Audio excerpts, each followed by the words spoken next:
But let's see how this is going to go, guys. Let's just introduce the players, and let's just cast this one, because it's going to be pretty great. To the bottom right-hand side, our red Zerg player from SKT1 is going to be soO. And he's going to be going up against the blue Terran player to the bottom left-hand side. It is Bunny from CJ Entus. So great match in the first round of the qualifier today. As I mentioned, top 8 do advance. They do qualify for that main event. And then after the top 8 qualifier, we still do play out the winner's bracket. But only the winner's bracket. So basically, whoever goes into the grand final... It's a double elimination bracket. So if you imagine it like this, like... if you imagine a normal like double elim bracket, one player goes to the grand final through the winner's bracket, and one person goes through the lower bracket. Whoever goes through the winner bracket to the grand final today, they win $50. They're like the winner of the tournament. The loser's bracket stops when there's only 4 players left in the loser's bracket, because that's the point at which top 8 have qualified, and they don't have anything to play from after there. So let's see how it goes, see who's going to be qualifying. Last week we had a great set of players. Classic, Dark, Keen, Björn. Actually, Björn didn't play last week, but it was a pretty... it was a fun event. It was good. We saw Keen actually going on a wild one.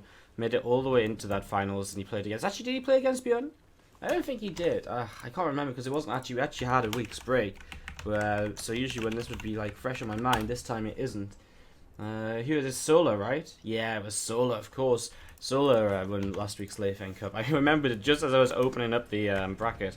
But yeah, so last week soO won against Keen 2-0 in the grand finals after taking him down as well in the winner bracket finals. So that was in the main event, of course. So this is just the qualifier. Top 8 advance through with 8 Chinese players from the Chinese qualifier. And that gives us a 16-player, well, 16 players, 4 groups of 4. And again, we play out a group each day on Tuesday and Wednesday for Group A, and next week, Monday and Tuesday for Groups C and D. And then on Wednesday next week, we have the playoffs as well, where we decide who's going to be taking home what portion of the $2,200 prize pool. This week we're just hopping around here, having a look to see what's going on. Drone or 2 taking some damage, and maybe just going to be pushed away by a Queen. So Queen just going to push that Reaper away, and we're just going to be seeing a couple of Lings actually coming across the map with this pool first, which have denied the command center already. So already just slowing things down for Bunny. soO went pool first, but then into a nice fast free hatchery. So it's been a little bit of an interesting opening for him, which has maybe been a little bit tricky for Bunny to figure out. He has to be careful with this SCV because the Reaper is only just now on its way, and he definitely doesn't want to lose another one. But at the same time, he wants to keep his CC building again as soon as possible, because not having the CC actually supply blocks you, and it puts you into a little bit of trouble here and there, because naturally you're meant to have the command center with your build order. So if it gets delayed, the supply block can hit you a little bit off guard sometimes. This time it's going to be okay. He gets it up soon enough. I'm just going to be seeing Bunny with the 2-1-1 opening. The reactor will come down in the factory very shortly to buffer up this starport base production. As the Reaper's still just looking at the front, a couple of Queens just looking around, seeing what's up and seeing what's happening. As he will jump up in towards the high ground here and towards the third base. Grenade goes down. It's blasting a few units away and then backing away himself. So Reaper just going to back off. And this Overlord from soO just continuing to come over to the left-hand side, just getting himself in position to maybe scout here as time passes by. So far, he's only really seen this one reacted barracks, so he hasn't got any information at all for himself just yet. As he starts to move forwards with this Overlord, it's going to be spotted pretty early, though, and it depends how many Marines Bunny reveals. He's actually going to pull back with the Overlord, which I don't mind. I think at this point, he probably wants to keep it alive more so than throwing it away, because realistically, if there's not anything up until this point that he's seen, it's probably going to be so far into the base, because it's because of the layout here on New Gettysburg. It's going to be so far into the base that it's just not going to be worth chasing up. Now we're going to see 6 drones being added on, which takes soO all the way up towards 50 already. He's also going into double evolution chamber, so it'll be very interesting to see how exactly he tries to defend this 16 marine attack coming across in the very near future. All these marines are going to be joined up together, and well, they're going to go across to the right hand side of the map and look to see what they can get up to. But soO doesn't have anything just yet, but he's starting to make some Zerglings now. His defense is going to be based very much so on kind of Queens and using those to target down the medevacs. And I actually like what he's doing here. Going up to 50 drones is sort of the Scarlet way of defending this, where you sort of make that extra set of drones that you don't kind of, well, you just sort of don't usually sort of make, because you usually start making Lings already. But by making this extra set of drones, you put yourself in a great position, and your Lings actually still do come out in time, because they're, they're kind of coming out as the medevacs are arriving, so you just buy a little bit of time, and then you're all good. But this drop going to come straight in towards the main. Lings don't actually have Ling speed just yet, so as they come in here, this isn't pretty. The Queens aren't here just yet either, and I don't like these Lings continuing to fight. They need to pull back. They need to fight with the Queens at the same time, and that's not what is happening there. Queen's coming in now. He will pick off one of the Marines, and another medevac taking quite a lot of damage. Now he'll jump down to the low ground, though, and well, he'll at least clean up some of the creep spread. As the Queens are now completely out of position, they are off of creep as well, so taking a little bit while to get onto there and get back towards the front here to keep on defending. So you're going to see this overlord going to go down. So I guess picked up pretty easily, pretty safely early on. And these two medevacs from Bunny just going to head over to the left-hand side now. More Lings collecting over on the right, just looking around, seeing what's happening, all joining up towards the front of the creep spread right now. As we're just going to be seeing a few more overlords popping out here. soO's defended. He actually hasn't made a drone since he started this defense, though, so he needs to get good on that work count again as we see the third base of our Terran player building on up, the extra barracks, the 1-1 upgrades, all the standard things you expect to see as you enter sort of the mid-game stages of a TVZ here on New Gettysburg. So, not going to be aggressive, not going to be 2 base, it's just going to be 3 base against 3 base for now. And there's the Spire coming down from the soO. We're going to be seeing, well, most likely Leifeng Corruptor, although Leifeng Commuter, although Corruptors are potentially an option here. If he just wants to play with that and then play into the Ultra straight away. But it's such an early Spire that you wouldn't imagine this being for Corruptors. If you're going to play Leifeng Corruptor, you generally get a little bit further along with the sort of Leifeng, and then you go in towards the Corruptors later, the Spire just a little bit later on, because you just don't need them up as early. The Corruptors are designed to start picking off medevacs when they become a bit more of a problem, kind of later into the game. And then they also transition into being very good against the Liberators when you first get your Ultralisks out. So to get them this early on would be very strange. So it should just be Leifeng Meter. You're going to see this fire hatchery actually getting killed off. No cancel there. Another drone comes over, gets ready to rebuild that almost instantly. And soO's still just building up his work count and also going into those 2-2 upgrades. One thing I'm concerned about, he does not have Baneling speed. That's something which he just hasn't really started up at all here yet. Medevac is going to get picked off by those few Queens to the right-hand side. So one medevac going down already, as we just again see the Marines joining up on the left-hand side here. Jimmy moving over to the right as the Marines stemming in from Bunny, starting to work his way through this overlord blocking his third base, so you will begin to take this as well. And it's one of these maps, or one of these builds actually, where the third base does come down fairly late. Because of all the pressure you're able to apply early, you can get away with it, because from the early stages of the game you have medevacs on the map, and they're continuously on the map, doing damage, picking away at the Zerg, slowing down his drone production. So you can get away with it, you really can, just taking a bit of a later third base, and it's just how the build order really works out and plays out.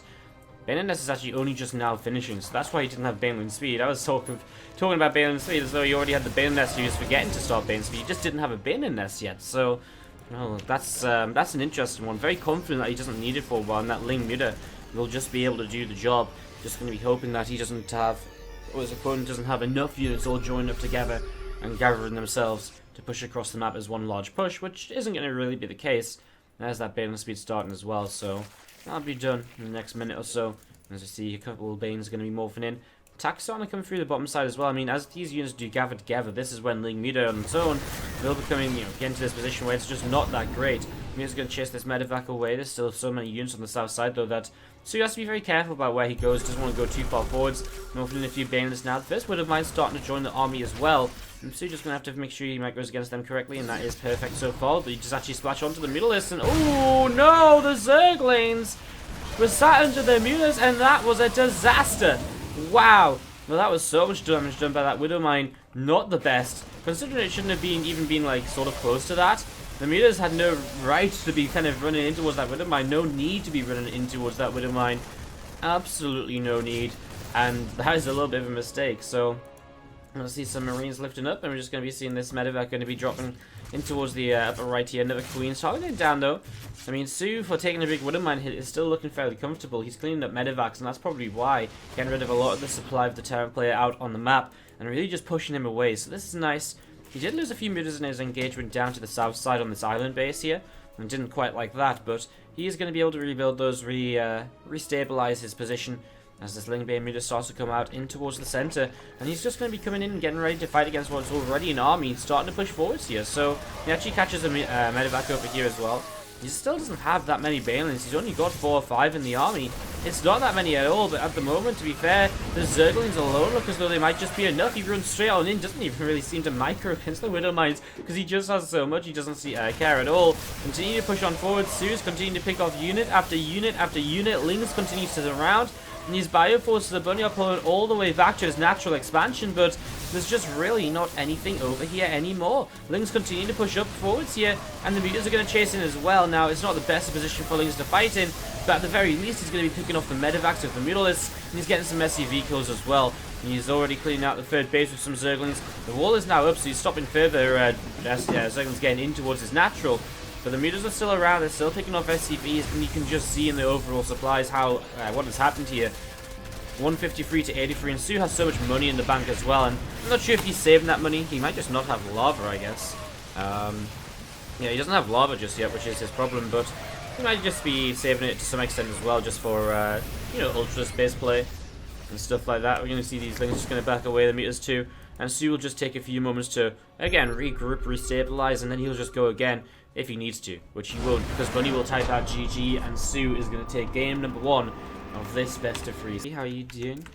Love the channel? Well, we love that you love the channel. Guys, the top left hand side, our red Zerg player from SK Telecom T1 is going to be soO. And he's going to be going up against the blue Terran player to the bottom right hand side from CJ Entus. It is Bunny.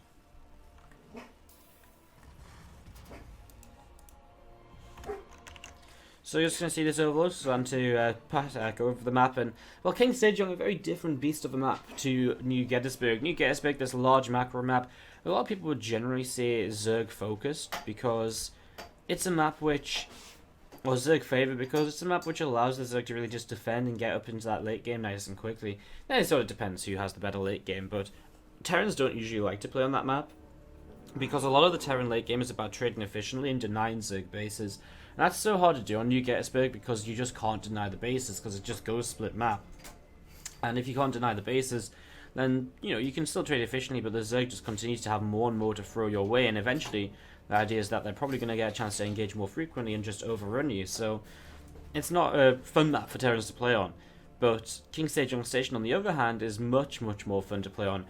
You're able to take that forward 4th base, so if Bunny takes his expansion here, he can then push forwards up this direction, up that direction, and we'll have a little bit of a look to see what exactly he can maybe get done with that there in that sort of direction. So, you know, that's a very powerful position to play from, and just in general, it's very, you know, short rush distance, short pushing distance, and reinforcing distance, with a very easy layout for the Terran to hold. The Zerg does have some benefits in this map, and that's why it's not completely Terran favored. They have the potential to run by in a couple of different directions. There's lots of ways in down towards the Terran's third base, through the far left pathway, the mid left pathway, or just through the middle as well if they get that opportunity.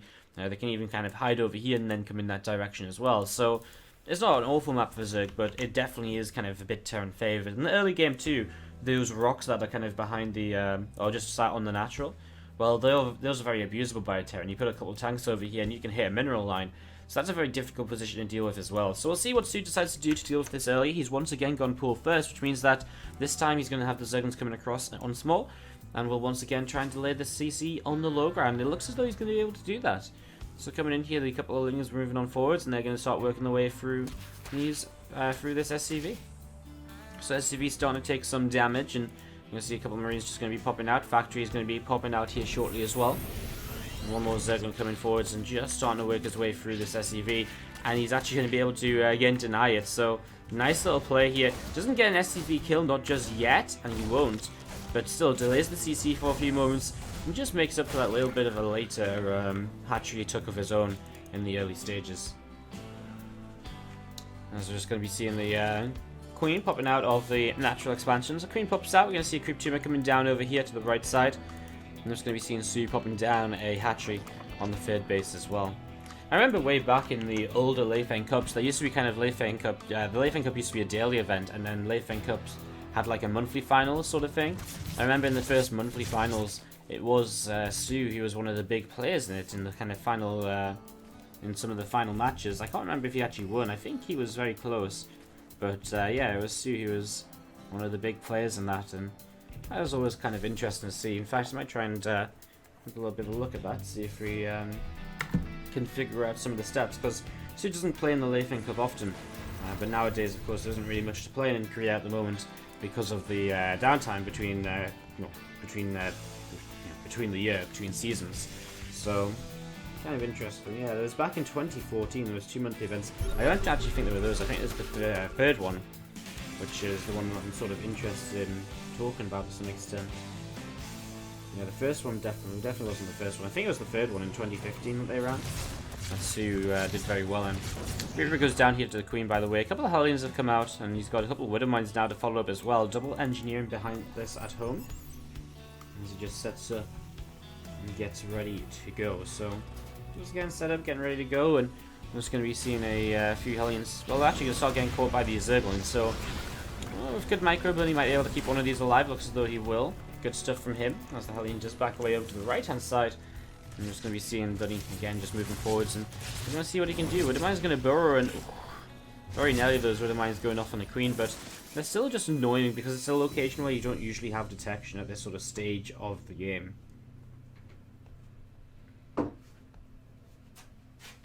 Yeah, so soO actually won. This is it, of course. So soO actually won the only kind of monthly final that happened in 2015 for the Leifeng Cup. He had an incredible run. He barely dropped a map as he took down Dream in the winner bracket final and the grand final.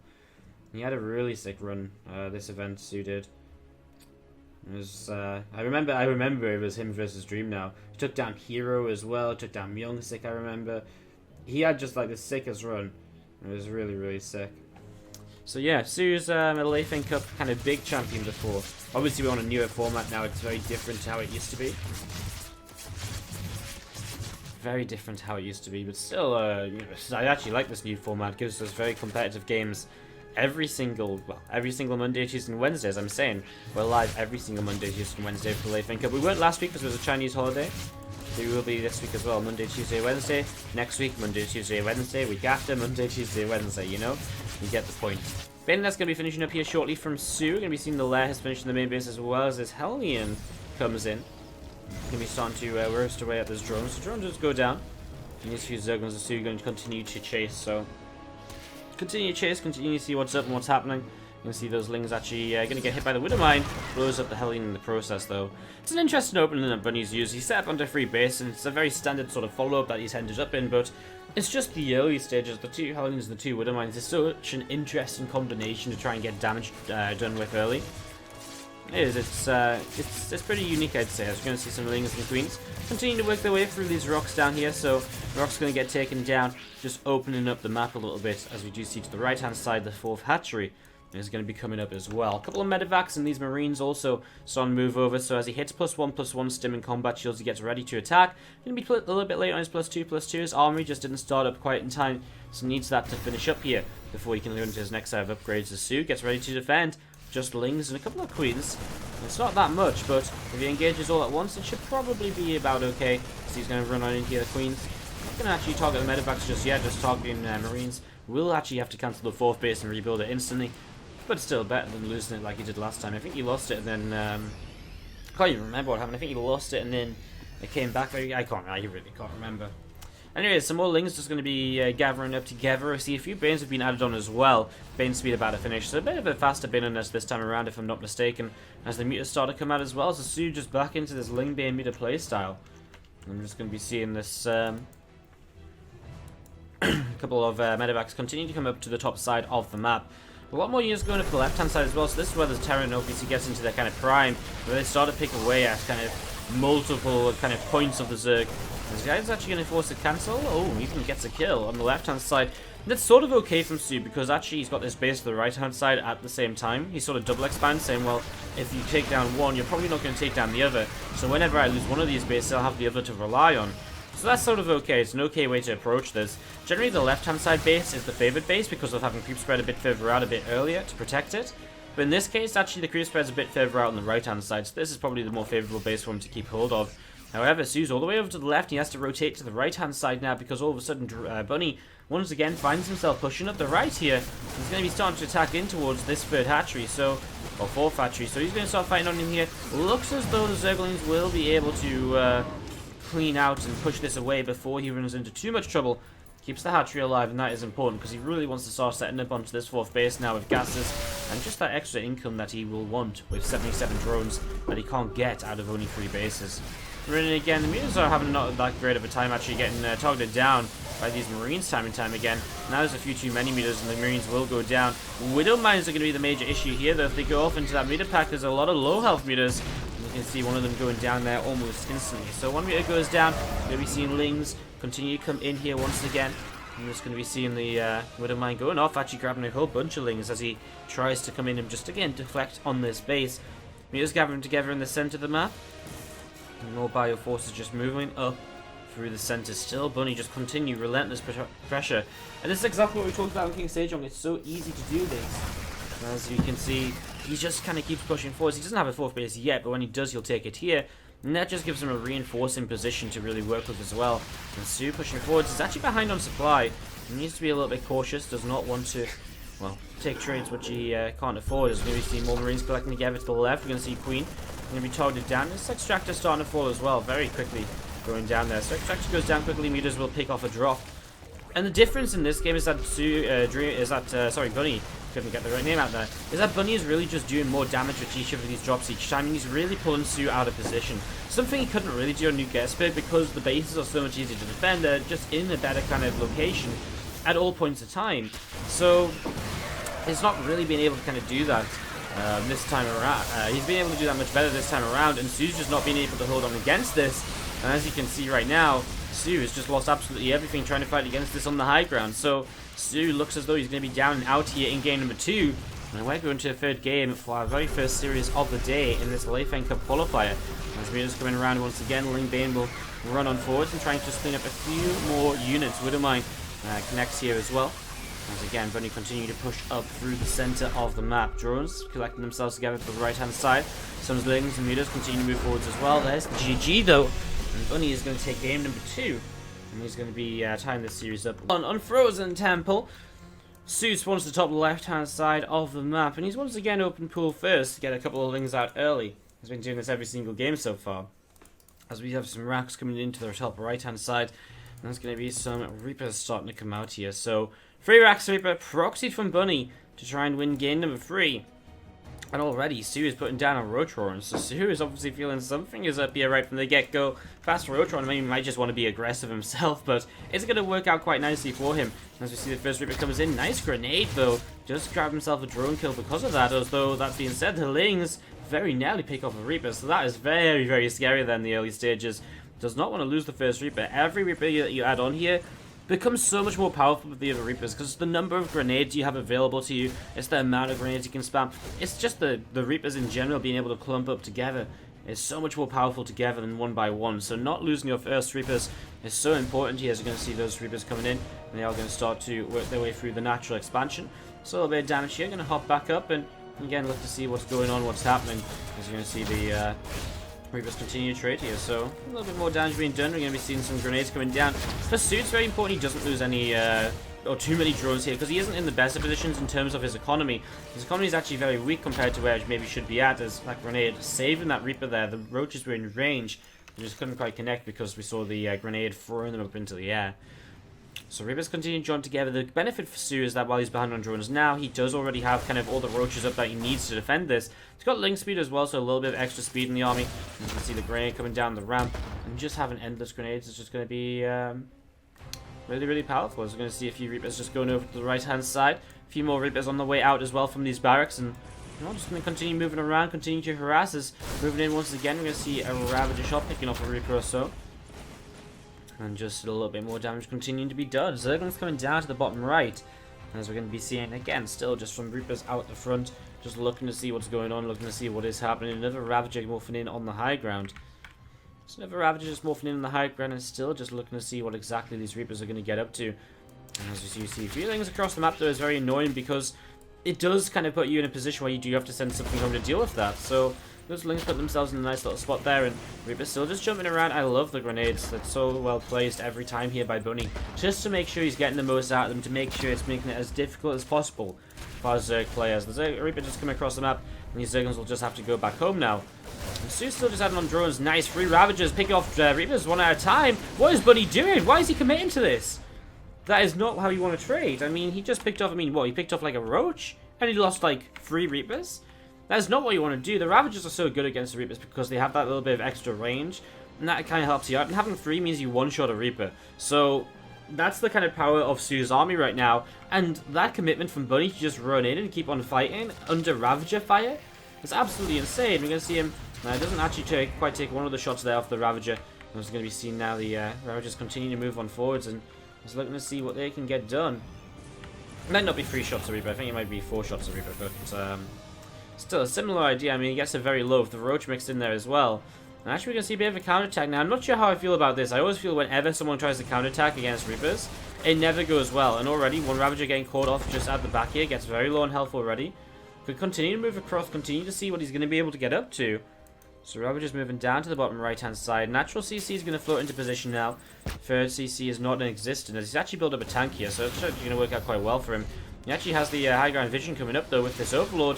And, well, he should still be able to get rid of these supply depots. Pulls back far enough away from the tank now, and he's going to get rid of one depot.